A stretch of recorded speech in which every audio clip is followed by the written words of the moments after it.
यदि लक्ष्य को हम प्राप्त करना चाहते हैं तो हम कर सकते हैं, लेकिन इसके लिए हमारा निश्चय दृढ़ होना चाहिए और प्रयास पूरी ऊर्जा के साथ होना चाहिए।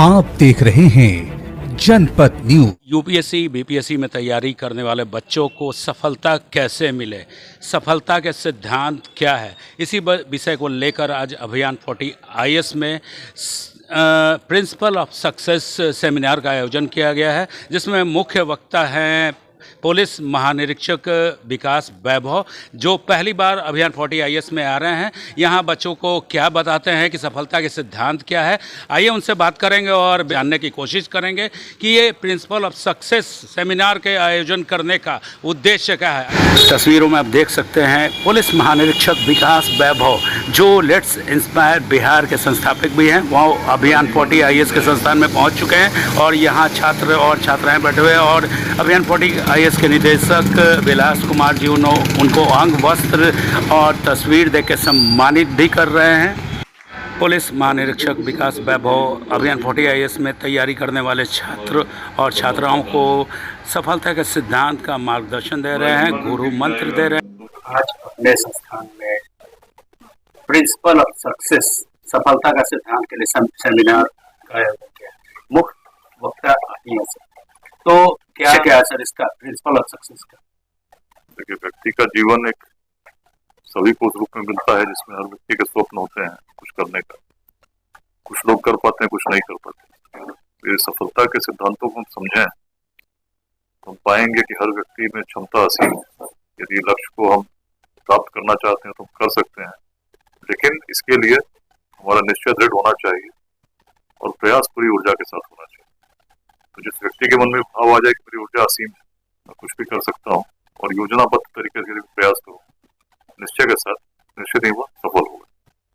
केवल परीक्षा तक ही नहीं, जीवन के द्वंद्वों में भी सफलता तभी मिलती है जब हम सकारात्मक भाव के साथ हर समस्या का समाधान करने का प्रयास करते हुए आगे बढ़ते जाते हैं। इन्हीं विषयों को मैंने कुछ प्राचीन उदाहरणों के साथ आज सभी विद्यार्थियों के साथ साझा किया है।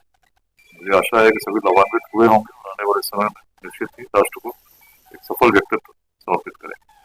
सर, लेट्स इंस्पायर बिहार संस्थापक भी आप हैं, बहुत इसमें लोग जुड़ भी रहे हैं और बच्चे इंस्पायर भी हो रहे हैं, तो क्या आपको नहीं लगता यूपीएससी बीपीएससी में जो बच्चे इधर उधर भटक रहे हैं, एक निःशुल्क कोचिंग संस्थान है अभियान 40 IAS, इधर बच्चों का ध्यान नहीं जा रहा, 2 लाख 2.5 लाख देकर चाणक्य में जा रहे हैं, उधर जा रहे हैं, तो इसके लिए क्या बोलना चाहिए?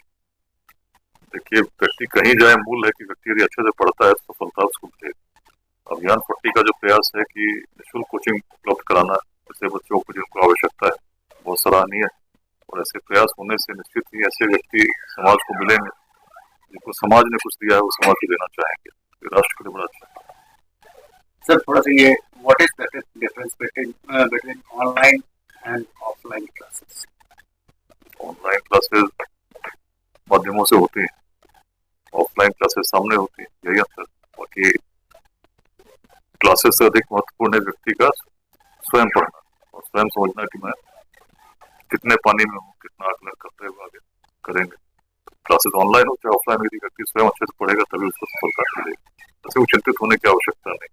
यह पूरी ऊर्जा के साथ प्रयास करेंगे तो देखिएगा सफलता जरूर मिलेगी। और बिहार के बच्चे प्रतिभाशाली हैं, इसमें कहीं कोई संशय नहीं।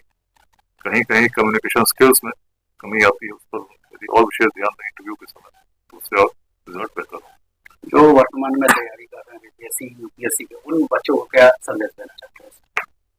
पूरी ऊर्जा लगाकर निश्चय के साथ प्रयास कीजिए और यदि एक बार विफल भी हुए तो भी समीक्षा कीजिए क्यों विफल।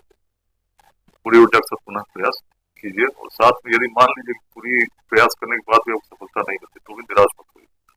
पूरी जो परिश्रम की प्रक्रिया है कभी व्यर्थ नहीं जाती है। ऐसे मेरे अनेक मित्रों को मैं जानता हूँ जिन्होंने यूपीएससी की तैयारी की, सिलेक्शन नहीं हुआ और अपनी बड़ी कंपनी भी चला रहे हैं, बहुत अच्छा कर रहे हैं। ईश्वर ने आपको जब चुना है तो कुछ न कुछ उद्देश्य के लिए जीवन में चुना है, उसको समझने का प्रयास कीजिए और जीवन में सकारात्मक भाव के साथ योगदान करते रहिए। धन्यवाद।